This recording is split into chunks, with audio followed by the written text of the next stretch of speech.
Bom dia. Nosso seminário tem como tema avaliação de modelos de regressão, com foco nas métricas que o Stick-Learn usa. Nosso grupo ele é composto por João Vitor, Jonatas, Luiz Eduardo, Paulo Micael e Ian Christian. A proposta aqui não é ensinar um código, e sim entender como saber se um modelo de regressão ficou bom ou ruim e por quê. Ao final dessa primeira parte, vocês vão estar alinhados sobre três coisas: o que é regressão, o que é erro e resíduo e por que precisamos de métricas específicas para a regressão. Nós iremos começar pelo problema que motivou isso tudo. Prever não basta. Em Machine Learning, modelos de regressão são usados para prever valores numéricos: preço de um carro, consumo de energia, tempo de entrega, risco de crédito, demanda de um produto. Só que existe um fato inevitável: toda previsão tem um erro, mesmo com muito dado, sempre tem ruído. Mudanças de mercado, erro de medição, comportamento humano, variáveis que não foram coletadas. Então, não basta prever. A pergunta prática é: o quão errado foi a previsão? Porque depende do contexto. Um erro pequeno é aceitável e um erro grande pode ser desastroso.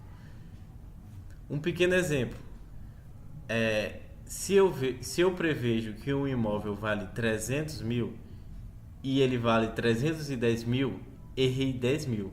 Agora, se prevejo 300 mil e ele vale 500 mil, é um erro muito maior e isso muda decisões. Na opinião do público, em qual cenário esse erro seria mais crítico? Finanças, saúde ou previsão de tempo? É por isso que a gente mede desempenho com métricas, para comparar modelos, escolher o melhor e entender se ele está aceitável para o objetivo. O que é regressão? Regressão é um tipo de aprendizado supervisionado. Supervisionado significa que treinamos com exemplos onde já sabemos a resposta correta, ou seja, temos entradas e temos rótulos numéricos como saída. O objetivo do modelo é aprender uma relação entre variáveis de entrada.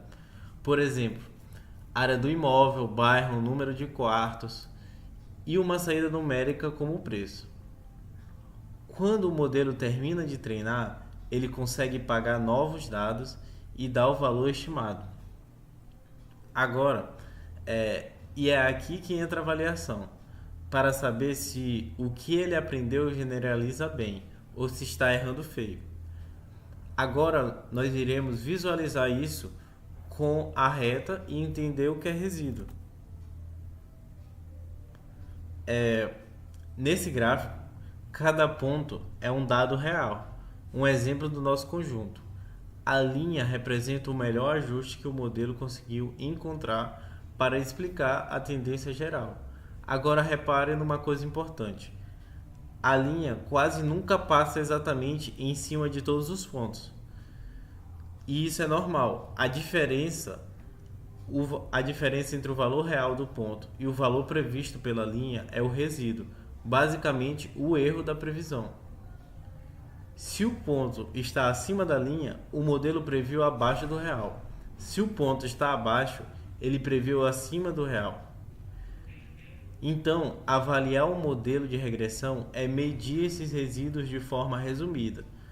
Algumas métricas olham para o tamanho médio do erro, outras penalizam mais erros grandes, outras medem o quanto o modelo explica a variabilidade dos dados. Guardem essa ideia: métricas são maneiras diferentes de resumir os resíduos. Aqui é uma distinção importante: regressão e classificação. Na classificação, a saída é uma categoria: fraude ou não fraude, doente ou saudável, spam ou não spam. Na regressão, a saída é um número contínuo, como 2.7, 310.5. 0,03 e assim por diante. Por causa disso, métricas clássicas de classificação como acurácia não servem para regressão, porque a regressão não existe em geral, acertou ou errou, como sim e não, existe quanto você errou. Se eu prevejo 100 e o real é 101, eu errei pouco. Se eu prevejo 100 e o real é 200, eu errei muito. Ambos estão errados, mas claramente não são iguais. Por isso precisamos de métrica, como MAE, MSE, RMSE e R ao quadrado, que é o que vem nas próximas partes da apresentação. Então, aqui entendemos o que é regressão, o que é resíduo e por que não dá para avaliar na base do acertou e errou. Porque a próxima parte entra métricas stick-learn e como interpretar cada uma. Olá pessoal, me chamo Paulo Micael e vou dar continuidade à apresentação falando agora sobre o conceito de erro ou resíduo, né? O resíduo, ele representa o quanto o modelo errou em uma observação específica. Matematicamente, ele é definido como o valor real menos o valor previsto. Já visualmente, o resíduo ele pode ser entendido como a distância vertical entre o ponto real e a linha de regressão. Então, quando a gente para analisar o resíduo, nós não estamos interessados apenas no tamanho daquele erro, mas nos padrões que aquele erro apresenta, que vão indicar os problemas do modelo. Esse gráfico ele mostra visual e intuitivamente o que é um resíduo em um modelo de regressão. Como a gente pode ver no gráfico, esses pontos verdes eles são os valores reais que são observados nos dados. Já essa linha tracejada é a linha de regressão, ou seja, o que o modelo aprendeu como aquilo que ele considera o melhor ajuste, né? Essa seta vermelha marcada como residual, ela mostra a distância vertical entre o valor real, o ponto, e o valor previsto pelo modelo, que seria a linha tracejada. E essa distância é basicamente o resíduo ou o erro. Dando continuidade, comentando agora um pouco sobre métricas de regressão, a pergunta que fica é: se nós temos erros individuais, por que nós precisamos de métricas? E a resposta para essa pergunta é muito simples, porque normalmente um determinado modelo ele faz centenas ou até milhares de previsões. E essas métricas de regressão, ela resume o comportamento daquele erro em um único valor numérico, facilitando assim a comparação entre modelos e a tomada de decisão. A documentação do scikit-learn ela vai enfatizar que nenhuma métrica ela é suficiente sozinha, ou seja, cada métrica captura um aspecto diferente do erro. Comentando agora a respeito sobre o erro médio absoluto, a gente pode dizer que ele serve para medir a média do valor absoluto dos erros, ou seja, ele ignora o sinal do erro e considera apenas o tamanho dele. Isso vai tornar essa ferramenta extremamente intuitiva, porque se o erro médio absoluto for 10, isso significa que, em média, aquele modelo erra 10 unidades. Segundo a documentação do scikit-learn, o erro médio absoluto ele é uma métrica robusta, porque ele não vai penalizar excessivamente erros grandes. Porém, essa característica ela pode ser uma desvantagem em problemas onde grandes erros eles são realmente e especialmente prejudiciais, né? Dando continuidade às métricas, agora eu irei comentar a respeito do MAC e do RMAC, que tem como principal característica a penalização de erros grandes. O MAC, por exemplo, ou o erro quadrático médio, ele vai elevar o erro ao quadrado antes de calcular a média. E o que isso implica? Isso implica que os erros grandes eles têm um peso muito maior do que os erros pequenos. E na prática, isso força o modelo a evitar grandes desvios, né? Porém, ele acaba tornando a métrica menos intuitiva, porque o valor ele vai ficar sempre em unidades ao quadrado. Segundo o scikit-learn, o MAC ele é muito usado em otimização matemática, especialmente porque ele é diferenciável, né? O RMAC ele é basicamente a raiz quadrada do MAC e ele vai combinar duas vantagens. Ele vai penalizar os erros grandes e retorna a unidade original de dados. Por isso, ele é uma das métricas mais populares na prática, né? E o scikit-learn fala que o RMIC ele é frequentemente utilizado como métrica padrão para comparações entre modelos, né? Quando o assunto é a escolha da métrica, qual dentre essas três métricas é a melhor para ser utilizada, é importante ressaltar que essa escolha ela vai depender muito do problema. Por exemplo, se os erros grandes eles são críticos, o MAC e o RMAC eles são mais adequados. Porém, se a interpretação direta ela é mais importante, o erro médio absoluto ele acaba sendo preferível nesse caso. E isso significa que nenhuma métrica ela é universalmente melhor, né? Ela vai depender muito do problema. Quando a gente fala sobre limitação das métricas, um dos pontos principais a se destacar é que nenhuma métrica ela é de fato absoluta. Toda métrica ela possui sim uma limitação. E uma das principais limitações da métrica é justamente a dependência do problema. Por isso, ela é muito importante analisar cada métrica de forma conjunta. Por quê? Quando nós compreendemos que nenhuma métrica, quando ela é analisada de forma isolada, ela consegue representar completamente o desempenho real de um modelo, porque cada métrica ela vai avaliar apenas um aspecto específico, o que pode ali levar a interpretações equivocadas quando ela é considerada sozinha. E é por esse motivo que a abordagem mais adequada é a análise em conjunta de múltiplas métricas, além também de combinar essas métricas com observações de gráficos e visualizações. E essa análise integrada, ela vai permitir identificar padrões, entender melhor os erros do modelo e tomar decisões ainda mais seguras e fundamentadas sobre a sua performance. Agora aqui a ideia é sair um pouco da teoria e mostrar como essas métricas elas aparecem na prática. Então, para isso, a gente vai utilizar um modelo de regressão aplicado, utilizando um conjunto de dados real, que no caso é o StatLog, o German Credit Data, que contém informações de clientes e uma variável alvo associada ao risco de crédito. Então, aqui é importante deixar claro que o foco não é o algoritmo em si. Poderia ser regressão linear, uma árvore ou random forest, e isso não muda o objetivo dessa parte. O que realmente importa aqui é o seguinte: dado que o modelo faz previsões, como sabemos se essas previsões são boas ou ruins? Então, pensem de uma forma simples: o modelo ele gera valores previstos.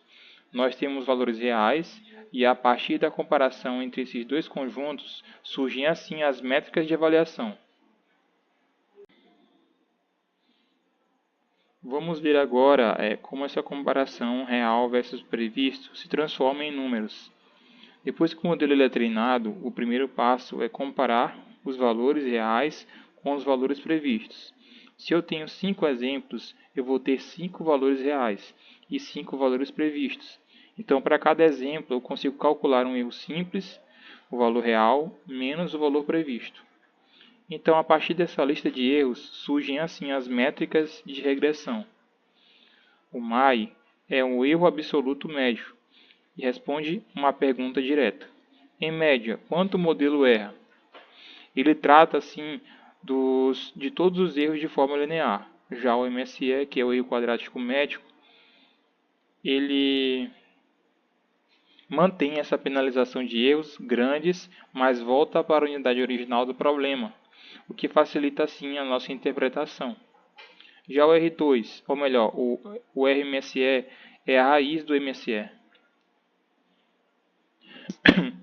A raiz do MSE. Ele mantém essa penalização de erros grandes, mas volta para a unidade original do problema, o que facilita assim a interpretação. E o R2, ele indica o quanto da variabilidade dos dados o modelo consegue explicar. Valores próximos de 1 indicam maior poder explicativo. Então, pensem assim no caso simples. Se um erro é 2, outro é 3 e o outro é 20, o MAI sente esse 20, mas o MSE e o RMSE eles sentem muito mais, porque o 20 cresce ao quadrado. Então, em que tipo de problema vocês acham mais importante punir erros grandes? Previsão de custo de obra, consumo de energia ou preço de um produto? Essas métricas elas dão leituras diferentes do mesmo conjunto de previsões, mas elas ficam ainda mais claras quando analisamos os resíduos visualmente.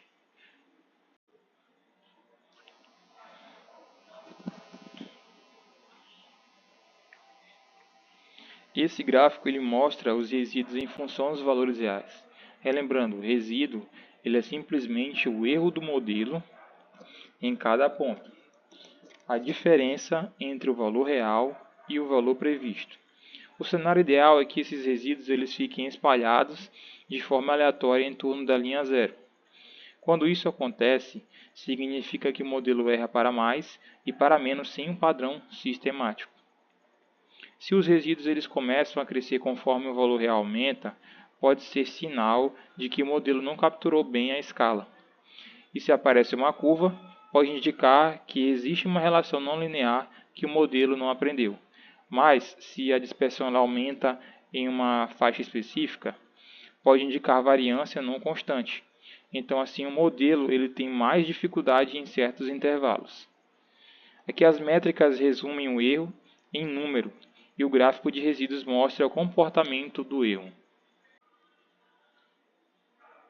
Já quanto à validação cruzada, ela entra justamente para tornar a avaliação mais confiável. Em vez de se treinar uma única vez e testar uma única vez, os dados eles são divididos em várias partes, chamadas de folds. Em cada rodada, uma parte vira teste e o restante vira treino. Depois essa parte muda e o processo se repete assim várias vezes. Então aqui a gente tem benefícios. Com isso, nós reduzimos dois problemas importantes. Primeiro, o risco de avaliar o modelo numa divisão sortuda. E segundo, o viés de depender de uma única amostra de teste. No final, em vez de um único MAI ou RMSE, temos vários valores e podemos assim calcular uma média e um desvio padrão. Ou seja, a validação cruzada dá mais trabalho, mas aumenta muito a confiança do diagnóstico. Então, para melhor entendermos aqui,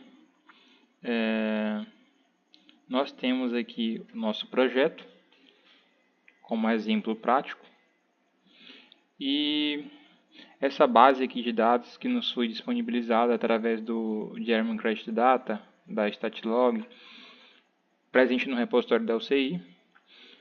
Nós temos informações socioeconômicas e financeiras de clientes, cujo objetivo aqui fora falado anteriormente, que é avaliar o risco de crédito.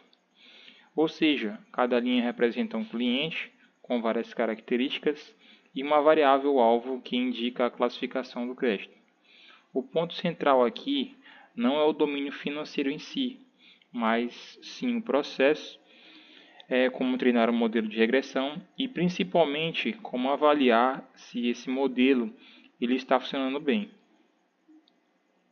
Agora, tendo uma visão aqui geral do código, o algoritmo ele segue uma sequência lógica, que é clássica, que nós temos aqui o nosso carregamento dos dados, tratamento dos valores ausentes, a separação das entradas e saídas, a divisão dos dados em treino e teste, o treinamento em um modelo de regressão, a avaliação do modelo com métricas, a visualização dos resíduos, o processo de validar o modelo com validação cruzada, uma validação cruzada, e o ajuste ou otimização aqui com os hiperparâmetros. Essas etapas aqui elas não são aleatórias, elas seguem boas práticas e conforme recomendação das informações compostas na nossa documentação oficial do Scikit-Learn. Então, começando pelo tratamento de dados, dos dados. No código, os dados eles são carregados a partir de um arquivo bruto, sem cabeçalho, ele é separado por espaços e em seguida todo esse conteúdo ele é convertido para valores numéricos. Nesse processo, alguns valores eles podem se tornar inválidos ou ausentes. A gente sabe que não podemos treinar esses modelos com dados faltantes. Então, a gente vai precisar tratar disso. Aqui sim entra a imputação. Os valores ausentes eles são substituídos pelo valor mais frequente da coluna. E em termos simples, se um dado está faltando, o algoritmo pergunta: qual é o valor que mais aparece aqui? E assim se usa esse valor como substituição. Isso evita a perda de dados e mantém a coerência estatística do conjunto. Já quanto à separação das entradas e saídas, depois do tratamento, os dados eles são separados em duas partes, x e y, onde x são as variáveis explicativas, ou seja, tudo que o modelo usa para aprender, e y é a variável alvo, aquilo que queremos prever. Essa separação ela é fundamental porque o modelo ele aprende uma relação entre x e y. Já quanto à divisão de teste, vamos ver aqui, treino e teste. Em seguida, os dados eles são divididos em conjunto de treino e conjunto de teste. Cerca de 80% dos dados eles são usados para treinar o modelo e 20% eles ficam separados para teste. Isso é importante porque queremos simular aqui um cenário real. O modelo ele aprende com os dados conhecidos, mas ele é avaliado em dados que ele nunca viu antes. Então, se o modelo ele só funciona bem nos dados que ele já conhece, ele não é útil na prática. Quanto à normalização de dados. Antes de treinar o modelo, os dados eles passam por uma normalização. Certo. Aqui está. Isso significa que colocar todas as variáveis na mesma escala estatística, com média, 0 e desvio padrão 1, a ideia aqui em si é evitar que as variáveis com valores muito grandes elas dominem o aprendizado do modelo. Mesmo utilizando o Random Forest, que não é extremamente sensível à escala, essa etapa ela ajuda a manter o pipeline mais robusto e generalizável. E as predições, que logo após o modelo ser treinado, ele gera previsões para o conjunto de teste, e a partir disso nós podemos calcular assim o que chamamos de resíduo. Então, o resíduo nada mais é do que a diferença, como já foi falado várias vezes aqui, entre o valor real e o valor previsto pelo modelo, em que cada ponto do conjunto de teste tem um resíduo associado e esses resíduos são a base de praticamente todas as métricas de regressão. Após rodar o código, nós nos deparamos aqui com dados ou métricas de erro exibidas aqui no terminal. O MAI, nós temos um valor de 0.36.14, no que indica que, considerando a escala do problema, o modelo erra cerca de 0.36 unidades por previsão. Aqui o MAI ele não penaliza erros grandes de forma tão agressiva. Já o MSE, nós temos um valor de aproximadamente 0.18, o que mostra que existem erros mais relevantes que influenciam o desempenho do modelo. O MSE aqui nesse caso ele é mais sensível a grandes erros. Quanto ao RMSE, nós temos um valor de 0.4356, que indica que erros maiores ainda têm influência significativa no desempenho do modelo.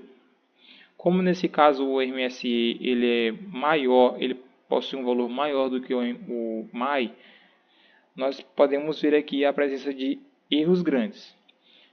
Ele é maior do que o MAI, indicando assim dispersão relevante dos erros. E quanto ao R2, com o valor 0.0875, essa métrica é a mais importante para a interpretação global aqui do estudo em questão. O R2 ele mede o quanto da variabilidade dos dados o modelo consegue explicar. E um valor de 0.0875 ele significa que o modelo explica menos de 10% da variabilidade da variável alvo. E isso indica que, apesar de produzir previsões, o modelo ainda tem baixo poder explicativo. O objetivo aqui não é obter um modelo ótimo, mas demonstrar corretamente o processo de avaliação de regressão. Aqui na validação cruzada, divide o conjunto de dados em 5 partes e avalia o modelo de 5 vezes, cada vez com um subconjunto diferente como teste. Nós temos aqui dados os valores 0.4547 e para o desvio padrão de 0.0219. Para o RSME médio, próximo de 0.45, aqui ele não confirma o erro observado anteriormente. Já o desvio padrão baixo, cerca de 0.02, indica que o desempenho do modelo é consistente entre os folds, ou seja, ele não depende fortemente de uma divisão específica de dados. Logo, o modelo é estável, mas não necessariamente preciso. Então, a gente conclui que, a partir da avaliação de modelo de regressão, que é um passo essencial em qualquer aplicação de aprendizado de máquina, métricas como MAI, RMSE e R2, eles permitem quantificar assim o erro, enquanto os gráficos de resíduos ajudam a entender o comportamento desses erros. Então, nesse seminário, o modelo utilizado apresentou desempenho limitado em termos de poder explicativo, mas demonstrou estabilidade quando avaliado por validação cruzada. Mais importante do que o valor absoluto das métricas foi compreender como interpretá-las corretamente, identificando limitações do modelo e caminhos para melhorias futuras, como aprimoramento do tratamento de dados e ajuste de hiperparâmetros.